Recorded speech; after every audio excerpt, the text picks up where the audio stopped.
Yeah. Well, now it's time to call it in the ring like the vet said. Okay, All right. so it's time to call it in the ring. So this week, originally, we were going to do something a little different than what we finally decided on. So we spent hard for a lot of people. Um, we wanted, the original thought was to do something cathartic. Um, but joining Blue Sky again, it comes back to Blue Sky. Joining Blue Sky this week made us realize that probably the best thing we can do instead of focusing on negatives was to focus on stuff we do like, stuff that we can all get behind. Um, as wrestling fans, it's there will be times for catharsis, there will be times for focusing on more negative emotions. But you know what?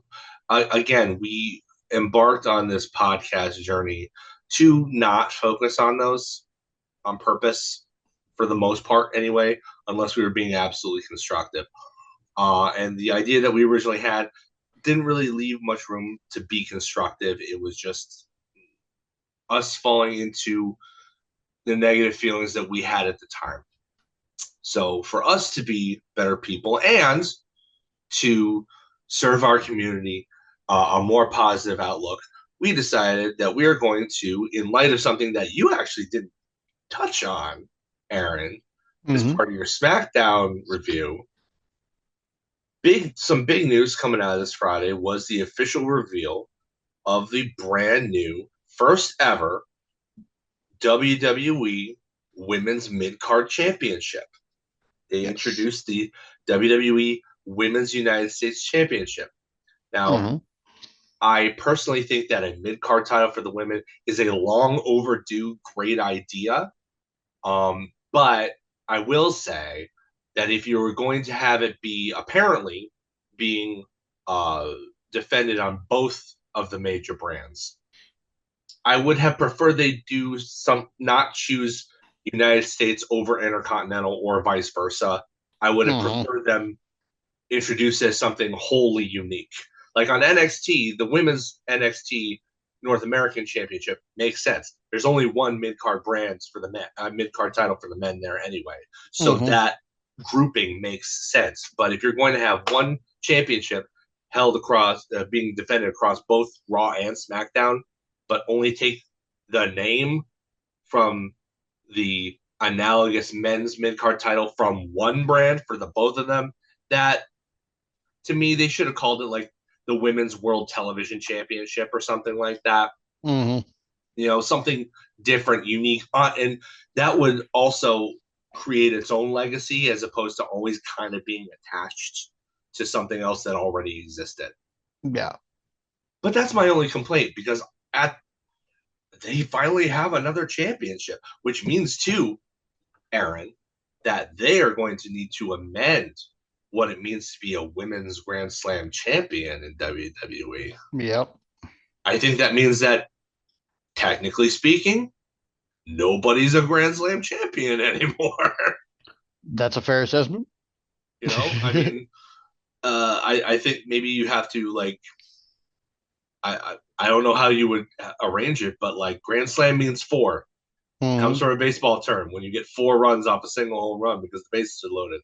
So it means four. Doesn't mean five. It means four. So they'll have to figure that out on their own. Yeah. That inspired us, though, to talk about what some of our favorite historical mid card championships in our fandoms have been. So I have spoken far too much already at the beginning of this segment. So you know what? I'll pitch the first one to you, Aaron. What's one of your favorite mid card championships since you've been alive and watching wrestling?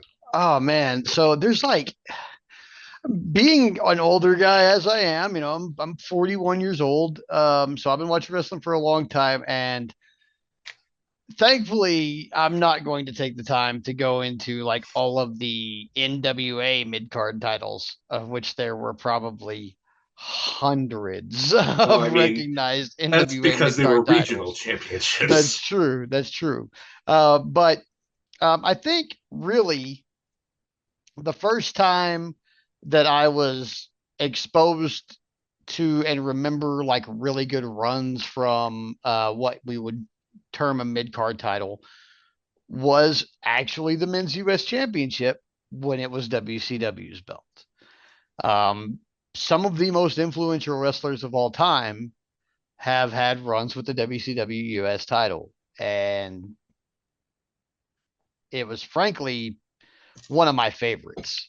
Going across multiple eras of WCW, but I mean, we have names like Sting and um, Steve Austin, and I believe Brian Pillman held that title at one point.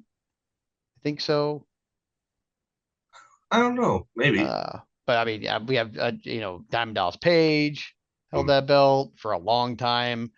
But yeah, I mean, I don't remember if it was that one or the television title, but Jushin Liger actually held it once, I believe. I Um, know. Who maybe was it it? was a television title. I know who was it? Tenzan. Mm-hmm. Hiroshi Tenzan was U.S. champion for a minute. I think he beat Yeah, Sting for it. In fact, if I'm not mistaken. you might be right about that actually. But yeah, I mean, classic lineage, crazy matches, names you wouldn't think would be attached to a title in an organization like WCW. Just, I really enjoyed watching U.S. title matches. I always thought that it was a good play, kind of like WWE has the Intercontinental Championship.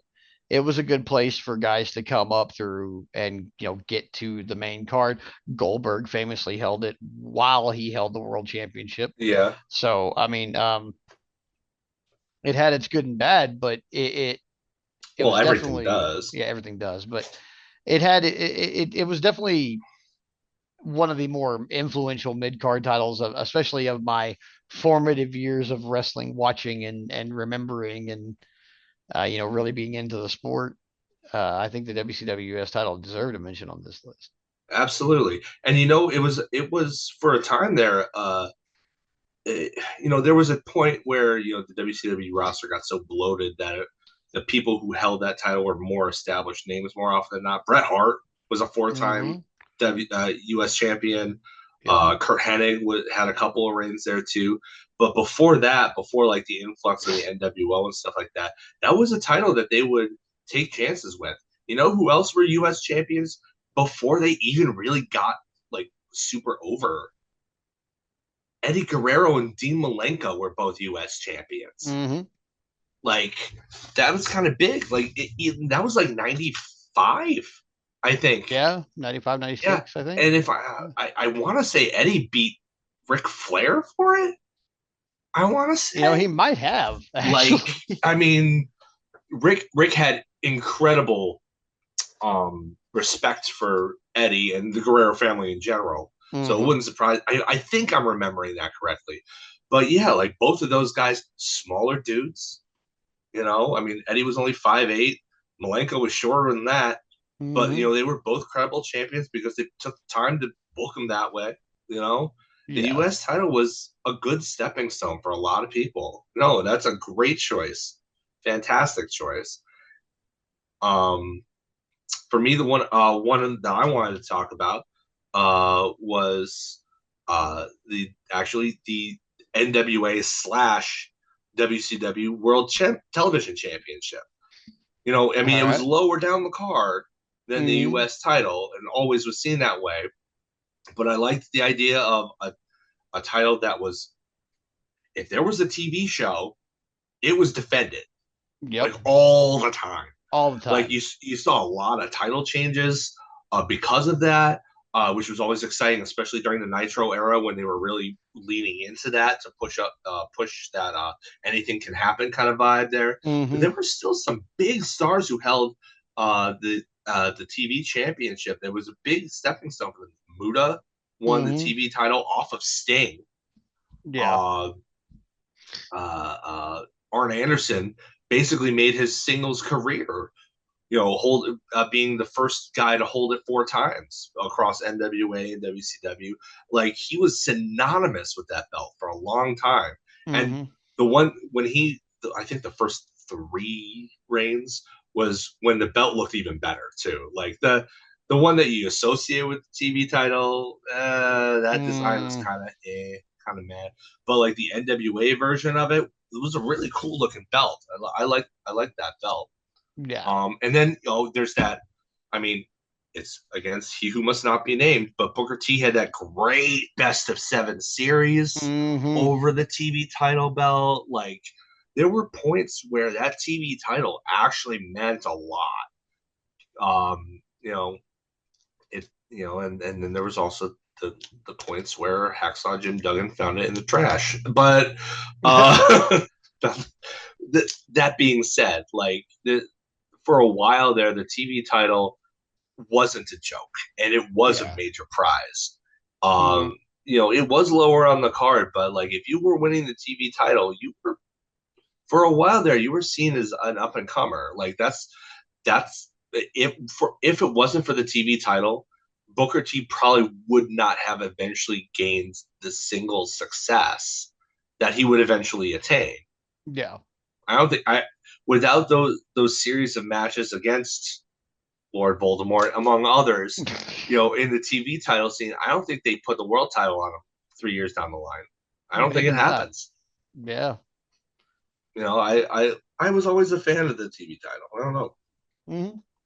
Yeah, I really enjoyed the TV title. It was I know Pillman held that one. Um, but yeah, I mean, it was a good man. Like there was so many good matches, and yeah, always Yeah, being defended. I mean, it they was said definitely a television title, and workers' they title meant it. too. Yeah, Yeah, yeah. You like put it on workhorses, yep. guys with Even good Rick work rate. Martel got a short stint with it, I think, if I'm not mistaken. I Far believe past his so. prime, but like Yeah, Martel was a great hand. You yeah, know, yeah. It was a good. It was a good. Like it was a belt for the guys who were over with the boys. It seems like. yeah, kind of. But Orndorff held it. Paul yeah, Orndorff held Orndorff that held it. belt, Yeah, everybody loves but Orndorff. before his arm atrophied.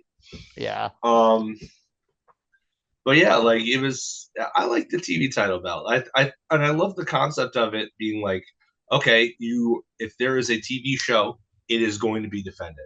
Like you were always guaranteed, at least for a while when they took that stipulation seriously, you were always going to see a title match. You were always going to see something on the line, which I thought was that's great for engagement.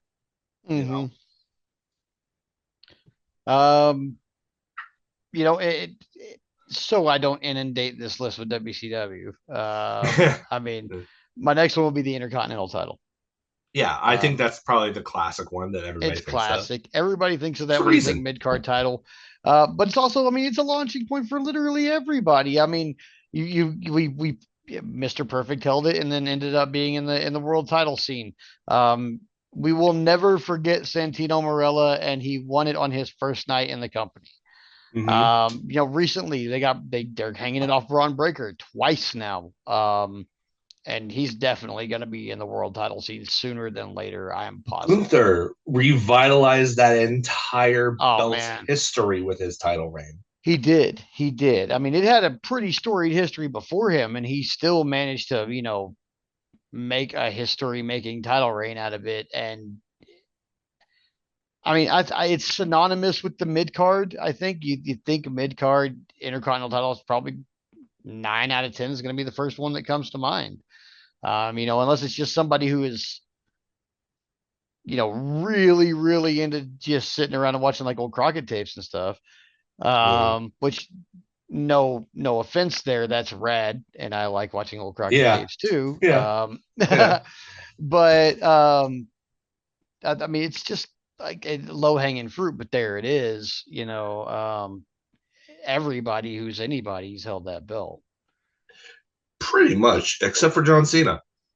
Oddly enough, I still don't know how that one managed to escape John Cena. I mean, he was already entrenched in the world title scene, but long before he would have had to have been on the show with the IC title, because the brand Mm-hmm. split was fully entrenched by the time he debuted.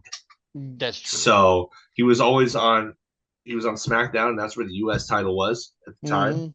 And then he was a world champion, and then he wouldn't go drop that back down in mid card until 2015.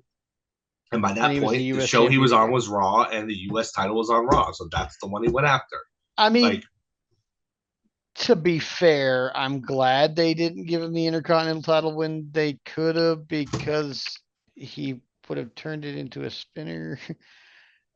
well, I And mean, it looks like a I hubcap now. it Like, I I don't know. mean, I it think the couldn't get blue much worse than really that. I think the blue really helps, man. The Like blue I does, really sure, like but yeah, the blue really helps. They could change it, some more aspects of the design, but to or me, just the redo it. Intercontinental But title will always be synonymous with that late '80s, early to mid '90s look when Brett and Shawn held it, and mhm. even Macho Man and Tito held that a version, a kind of an earlier version of that. Yeah, the That's blocky. there's a reason they brought that design back. It's a classic. Nobody dislikes the look of that version of the IC title belt. Mhm. But this one Um, is yeah, obviously it splits the audience. yeah, So, yeah. Uh, another one I want to talk about is the TNA/Impact X Division Championship. oh yeah. Like, I think that it doesn't get the rightful credit it deserves. TN the reason that you see the guys wrestling the styles that you see now with the high risk stuff, with a lot more impact looking kind of stuff. A lot of it's from Japan, a lot of it's from Ring of Honor, but TNA formed around the same time Ring of Honor was, where that style was starting to come close. But TNA had TV. That style that grew out of the cruiserweight style from mid to late WCW was given the platform that it rarely had, even in WCW. Like, they always featured the cruiserweights, but they were never really taken seriously. And although I love that cruiserweight division, the X division, what do they say? The tagline is not about weight limits; it's about no limits. You Mhm. know, one of the longest reigns of that title's history was by Samoa Joe, a guy who was about 300 pounds but could still move around like any of the guys that he was facing. Oh You yeah. know, he was doing tornadoes over the top and stuff like that. Like, it was that style would become the style that the X division maybe not pioneered, but was first giving a showcase to, Mhm. on a bigger stage. That would become the dominant style 10 years down the road. All your favorite guys utilize that indie style that came out of the X division, or vice versa. It was synonymous, really. Like, that's when it was first promoted as its own thing, as it's something to watch out for, something that was different, that was the future. The X Division Championship, the belt itself, sometimes looked absolutely horrendous, but there were a lot of times, not gonna lie, where they gave it to somebody who did not fit the mold. Bobby Lashley had no business holding the X Division Championship. No. Kurt Angle didn't really fit the mold either. No. But, like, you know, it, it was far more influential on not only TNA, not only the indie scene, but on WWE and eventually AEW, which everybody's an X Division guy essentially. Yeah, Um, basically. that It's so influential, and nobody really talks about it because the glory days of TNA are behind us. Really, like, they're Mhm. coming on a little resurgence now, but, like, the peak of like 2006, 2005. I mean, that's long in the past now. I mean, there have been several times when I thought that promotion is dead and buried, and it keeps coming back, but it's never hit the heights that it once did. They're Yeah. doing well now, and you know, God bless them. But, like, they were never more noteworthy than Yeah. when they had that really really healthy X division. Yeah.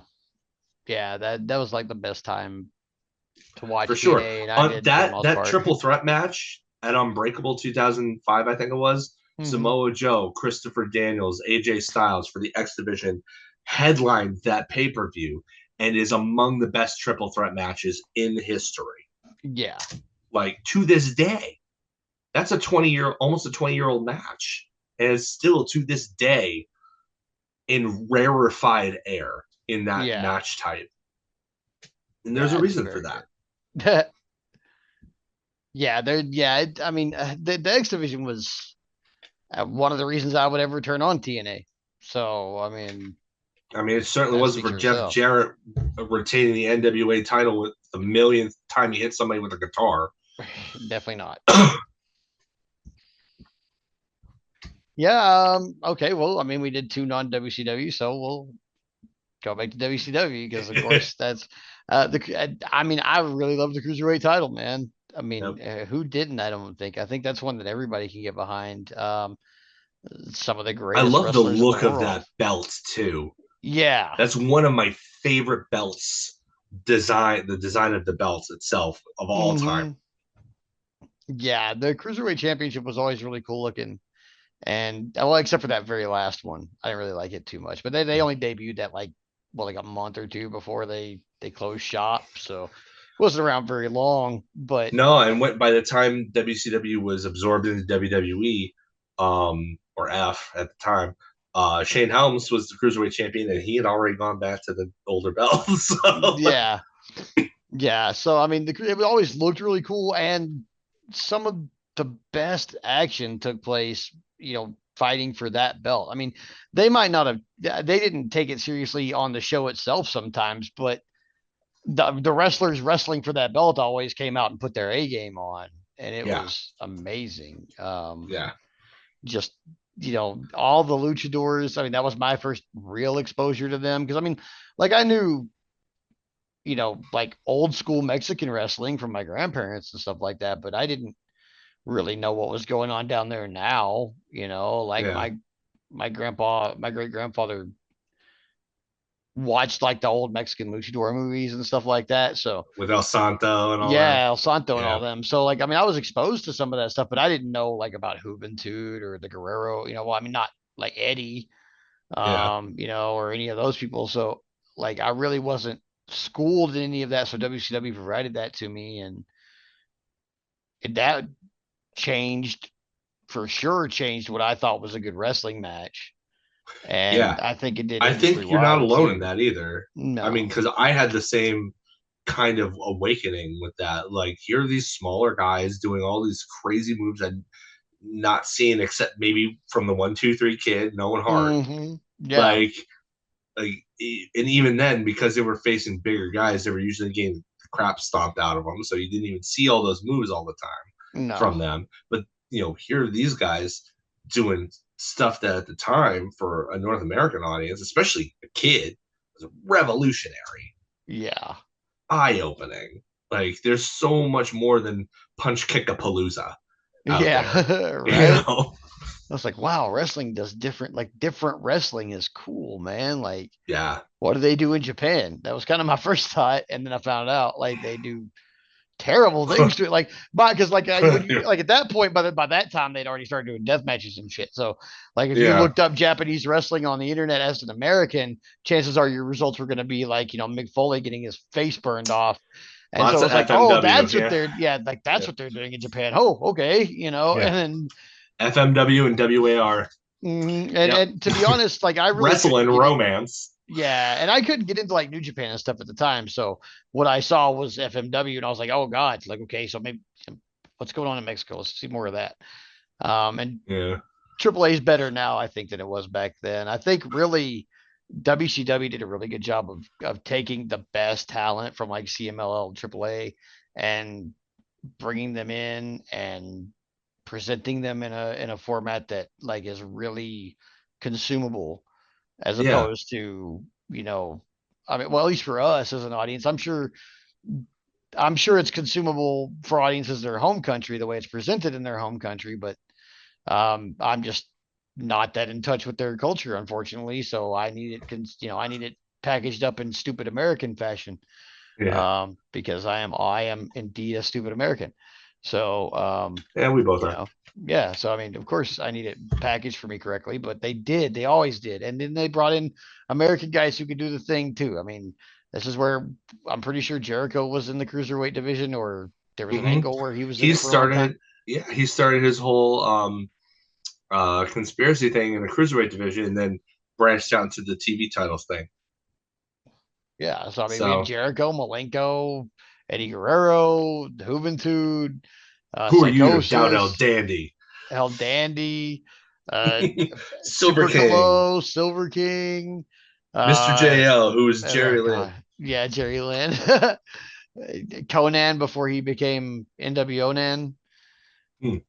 Uh, He's a former God, U.S. just champ too. yeah, he is. But yeah, so many of those guys like came in and just freaking killed it. Changed Yeah. my whole perception of wrestling. All right. I guess to kind of finish off here, you got three. I guess I'll finish with three. All right. Uh, I think my favorite current mid card title is the AEW International Championship. They have really gone so hard into it Oh yeah. that like it is not only a workhorse championship, but like in the early days when it was an All Atlantic title, and now more recently with Konosuke Takeshita as the holder of it, the idea was you were going to go all around the world and defend it in all these other promotions, which I thought was really cool. You know, I Mm-hmm. mean, they had the ability to do that with the Forbidden Door being open to so many other things and letting their guys do indie shows, you know, on their off days, stuff like that. I love the look of the physical belts. I think it's one of the best looking belts. I love the look of it. And with all the flags and all the cross flags and stuff like that, it Yeah. looks like it, I love how it's big, but it's not too big. Like that was one of the things I always didn't really like about like the big gold belt was like it had the skinny little strap, and then the front plate was just way too big. And I just thought Mm-hmm. like, oh, that's just poor design. Like I don't like that. Like this is big, but it like flows, and it's not Mm-hmm. so big that somebody hold it who's wearing it is gonna look small compared to the belts. You Yeah. know, um, I look at the litany of guys who have won the damn thing. Pack, Orange Cassidy had this incredible 13-month run with it. Moxley main evented against Cassidy for that belt, not the world belt, the international title. Um, obviously you've got Ray Phoenix, who was kind of a fluke because he accidentally really knocked out John Moxley, and they had to call it on the fly. Uh, but then you've got Orange Cassidy again, and then you've got Roderick Strong, and Will Ospreay, and now Mm-hmm. Konosuke Takeshita. That's a murderer's row.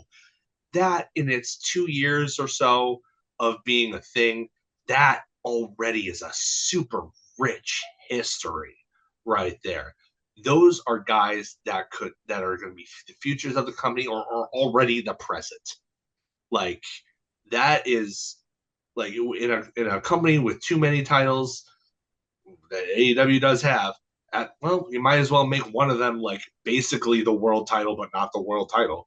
Like, and that's to me, that's what the international championship has become because they give Yeah. it to like the just the best workhorses that people love to see their matches. They have enough championship defenses where it's like, yeah, like this is something that you want to go for. Honestly, there have been points in that title's history where I think it's been even worth more than the world title, given the focus that's been placed on it. Yeah. Like that's I mean, maybe that's going outside of what its intended purpose is, but it's certainly not a bad thing to have a roster where one of your mid card title holders is essentially seen as better than the world champion because that means that you can book him in the future to be the world champion and he'll draw. Yeah. And Yeah. that is the purpose of a mid card title is to get to gauge where somebody is in terms of drawing power, and then give them a run with the ball, see how far they can carry it, and if they can prove that they can carry it, then you promote them to the world title. That's the Yep. whole purpose of a mid card championship. And then so I think that even though nobody who's held that title except for Moxley has gotten to that level yet, almost every single one of those people who has worn that could easily be slotted into that role and nobody would bat an eye. It's a Yeah, I star don't think maker. so. It definitely The is. International Yeah. Championship in AEW is one of their biggest triumphs in my mind because Mhm. it's a star making championship. Yeah. Yeah. I mean, even some of the champions you wouldn't expect, like if they somehow slotted Pac in as the world champion, like I'd believe it. He's a bastard. I, yeah, Yeah. I totally believe it. I've said on the show before, I think that people overlook him, and Mhm. like he's one of the best pound for pound in the world. Yeah. I don't know why he's left out of those conversations because he clearly belongs in it. Yeah. He for sure does. And he doesn't own a shirt. Yeah, he doesn't own a single shirt or pair of pants. No, I He don't just think so. owns trunks and boots and Hmm. pads I and mean, tape. simple life, I guess. Real Spartan. Yes, yeah. Not the life for me. I guess it's a bastard's life, huh? Yeah, I guess so. All right. Well, Well, that should wrap things up. But if you, hey, our listeners, now that we have a far more interactive way to converse with all of you, what are your favorite mid card tiles? Let us know. mhm. Yeah, put them right in the comments below on our Blue Sky post or in the YouTube videos if that's where you're watching this. If you want to catch up with us, we are Smark FNDN podcast.bsky.social. I am Aaron Smark.bsky.social and Adam. I am Adam Smark, FNDN pod dot bsky dot social. All right, and that's how you can catch up with us. Blue Sky is going to be our home. Right now, we are not going to be posting on the Twitter machine anymore. Yeah, We it'll have be up just in case that's the only way that you can, you know, that's the way that you're used to it, but we're probably not going to update a whole lot on there. We right. invite everybody to come and join us on Blue Sky. Yep. And we will see you guys next week before Raw.